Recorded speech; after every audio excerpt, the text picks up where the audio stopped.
Creatine लेने के side effects क्या होते हैं? हेयर लॉस, किडनी प्रॉब्लम्स, ऐसे ही टॉप 9 क्रिएटिन क्वेश्चंस आंसर होंगे इस वीडियो में based on science, research and my personal experience. Number 1, does creatine cause hair loss? PubMed, इस वेबसाइट पर आपको सारी रिसर्च दुनिया की एक जगह पे मिल जाती है। यहाँ सर्च करते हैं क्रिएटिन, 70,000 से भी ज़्यादा रिजल्ट्स। मोस्ट रिसर्च्ड सप्लीमेंट है ये इस दुनिया का, और इतनी स्टडीज़ में not a single study has shown hair loss. In fact ये रही सबसे लेटेस्ट स्टडी। 3 महीने तक डेली क्रिएटिन सप्लीमेंटेशन के बाद no changes in hair density, no changes in hair thickness, no changes in hair growth phases. एक एक चीज को इन्होंने नापा है, फॉलिकुलर इमेजिंग की है, हार्मोनल लेवल्स ट्रैक किए हैं। तो साइंस का स्टैंस तो क्लियर है, क्रिएटिन से हेयर लॉस ट्रिगर नहीं होता है। पर तब भी आपको आसपास लोगों से सुनने को मिलेगा कि यार क्रिएटिन मत लेना, हेयर लॉस हो जाता है, कि क्रिएटिन से डीएचटी लेवल्स बढ़ जाते हैं और डीएचटी बढ़ने से हेयर फॉल का लिंक है। तो ये बात भी साइंटिफिकली वैलिड नहीं है। देखिए, एक तो किसी भी स्टडी में कंसिस्टेंटली क्रिएटिन से डीएचटी लेवल में इंक्रीज देखने को नहीं मिला है, और इतना डीएचटी तो आपका वैसे भी बढ़ेगा जब आप एक हेल्थियर लाइफस्टाइल अडॉप्ट करेंगे, जिम जाना शुरू करेंगे, स्ट्रेंथ ट्रेनिंग शुरू करेंगे, अपनी डाइट को ऑप्टिमाइज करेंगे, टेस्टोस्टेरोन लेवल ऑप्टिमाइज करेंगे, तो डीएचटी की चिंता छोड़िए। इसके अलावा हो सकता है कि कुछ लोग अपना पर्सनल एक्सपीरियंस बताएं कि यार उनको हुआ है क्रिएटिन से हेयर लॉस।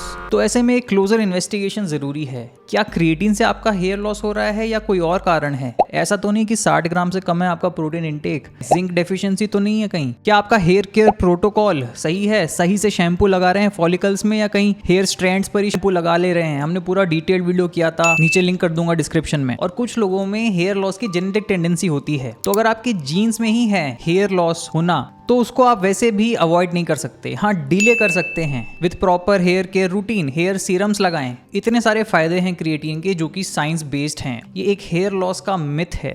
सेकंड, क्या क्रिएटिन से किडनी इश्यूज हो जाते हैं? अगेन, तमाम रिसर्च इस पर हो चुकी है और किसी भी स्टडी में किडनी फंक्शन पे कोई भी नेगेटिव इम्पैक्ट नहीं देखा गया है। हाँ, क्रिएटिन लेने से ब्लड में क्रिएटिनाइन के लेवल्स बढ़ जाते हैं, इस बात को ध्यान रखिएगा, और इसमें कोई भी चिंता की बात नहीं है। ये एक नेचुरल बाय प्रोडक्ट है क्रिएटिन प्रोसेसिंग का। इनकम्प्लीट नॉलेज जिन लोगों को होती है वो बढ़े हुए क्रिएटिनिन लेवल्स देख के हाथों हाथ ये कंक्लूड कर लेते हैं कि यार कोई किडनी में दिक्कत है। जी नहीं, इसे कहते हैं फॉल्स पॉजिटिव। क्रिएटिन से बढ़े हुए creatinine levels are completely normal. अपना किडनी फंक्शन चेक करने के लिए एक बेहतर टेस्ट होगा सिस्टैटिन सी। ये कोई भी किडनी स्पेशलिस्ट आपको बता देगा। पर हाँ, अगर ऑलरेडी आपको किडनी प्रॉब्लम्स हैं तो क्रिएटिन सप्लीमेंटेशन आपको डॉक्टर स्पेशलिस्ट से पूछ के करना चाहिए। क्रिएटिन छोड़ो, तब तो आपको हर एक चीज पूछ के करनी चाहिए। नारियल पानी पीने से पहले आपको पूछना पड़ेगा। पर अगर हेल्दी किडनीज हैं तो नो प्रॉब्लम्स। तीसरा, हु शुड टेक क्रिएटिन? सबसे ज्यादा फायदा किसको होगा क्रिएटिन लेने का?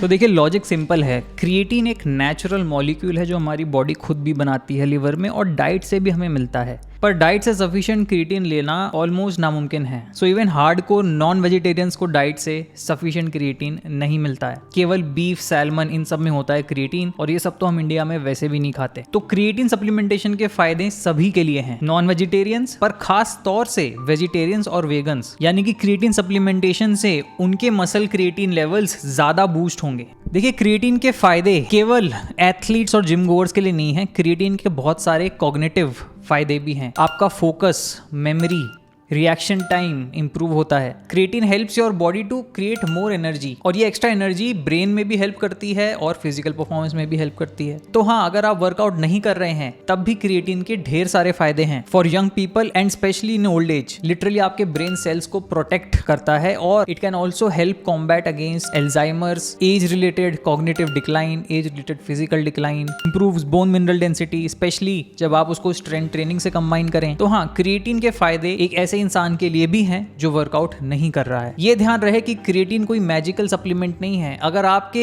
हेल्थ के फंडामेंटल्स ही ढीले हैं तो पहले उन चीजों को फिक्स करें। 80% बेनिफिट्स वहां से आते हैं। अगर 80% ही मिसिंग है तो 20% ऐड करके आपको कोई मीनिंगफुल बेनिफिट नहीं मिलेगा। क्या बिगिनर्स को क्रिएटिन लेना चाहिए? उनके लिए फायदेमंद होगा। तो हाँ, सारे के सारे फायदे सेल्यूलर हैं, चाहे आप जिम में बिगिनर हैं या इंटरमीडिएट या एडवांस। पर as a beginner lifter gym में परफॉर्मेंस के गेन्स आपको कई लेवल्स पे देखने को मिलेंगे, अभी तो आपको न्यूरोलॉजिकल गेन्स देखने को मिलेंगे। तो चाहे तो 1-2 महीना 3 महीना वेट कर सकते हैं, एक बार जिम में और कॉन्फिडेंट हो जाइए, उसके बाद क्रिएटिन ऐड करके आपको ज्यादा क्लियर बेनिफिट दिखेगा क्रिएटिन के होने से। अगला, क्या क्रिएटिन से वेट गेन हो जाता है? पिछले वीडियो में हमने समझा था क्रिएटिन से 1 से 1.5 किलो एक्स्ट्रा आपका वेट बढ़ेगा, पर ये वाटर वेट है। आपके मसल सेल्स में थोड़ा एक्स्ट्रा वाटर आ जाता है क्रिएटिन लेवल बढ़ने से, और इसमें कोई भी चिंता की बात नहीं है। इससे आपकी ब्लोटिंग भी नहीं होगी, क्योंकि ये पानी है मसल सेल के अंदर, ना कि मसल सेल्स के बाहर। इससे इनफैक्ट आपका लुक, फिजिक लुक इंप्रूव ही होगा, आपकी मसल ज्यादा फुलर लगेंगी। अगला, how much water to drink if you are supplementing creatine? तो यहाँ आपको कोई अलग से एक्स्ट्रा वाटर इनटेक नहीं बढ़ाना है, अपनी थर्स्ट के हिसाब से पानी पीजिए, क्लाइमेट के हिसाब से। बस एक बात का ध्यान रखें कि आपका urination clear to slightly yellow होना चाहिए, ये दिखाता है कि आप सफिशिएंटली हाइड्रेटेड हैं। What happens if you stop taking creatine? देखिए, क्रिएटिन लेना आप जब रोक देंगे, जाहिर सी बात है कि आपकी बॉडी में क्रिएटिन लेवल्स कम हो जाएंगे, और इससे जो आपको एक्स्ट्रा एज मिल रहा था परफॉर्मेंस का, फिजिकली जिम में और इवन कॉग्निशन में, सारे बेनिफिट्स डिसअपियर हो जाएंगे। बस इतना सा फर्क पड़ेगा, जो वाटर वेट आपने गेन किया होगा वो सारा जीरो हो जाएगा। क्या क्रिएटिन एडिक्टिव है? जी नहीं, इसका कोई एडिक्शन नहीं होता है। ये एक अमीनो एसिड है, एक तरह का न्यूट्रिएंट है। क्या क्रिएटिन आपको साइकिल करना चाहिए कि 1 महीने लिया फिर 1 महीने नहीं लिया, जैसे कैफीन की साइकिलिंग करते हैं लोग? क्योंकि कैफीन से क्या है, बॉडी हैबिचुएटेड हो जाती है, तो वापस से बॉडी को सेंसिटाइज करने के लिए कैफीन बंद करना होता है कुछ समय। पर ऐसा क्रिएटिन के साथ नीड नहीं है। क्रिएटिन साइकिल नहीं करना है, रेगुलरली लेना है, consistently daily. 5 grams per day की जनरल डोज सभी के लिए फायदेमंद है on a daily basis, and brain health benefits के लिए इवन 10 ग्राम्स पर डे की डोसेज रिकमेंड की जाती है। इस वीडियो में हमने जो भी बातें की क्रिएटिन के बारे में, वो सब रिसर्च बेस्ड है। आप खुद क्रॉस चेक कर सकते हैं using tools like perplexity and ChatGPT, और सारी रिसर्च मैं नीचे डिस्क्रिप्शन में भी लिंक कर दूंगा। मेरी जॉब है आपको इन्फॉर्मेशन देना, ताकि आप अपने जीवन में इन्फॉर्म चॉइसेस लें, अपना न्यूट्रिशन ऑप्टिमाइज करें और अपनी बेस्ट क्वालिटी ऑफ लाइफ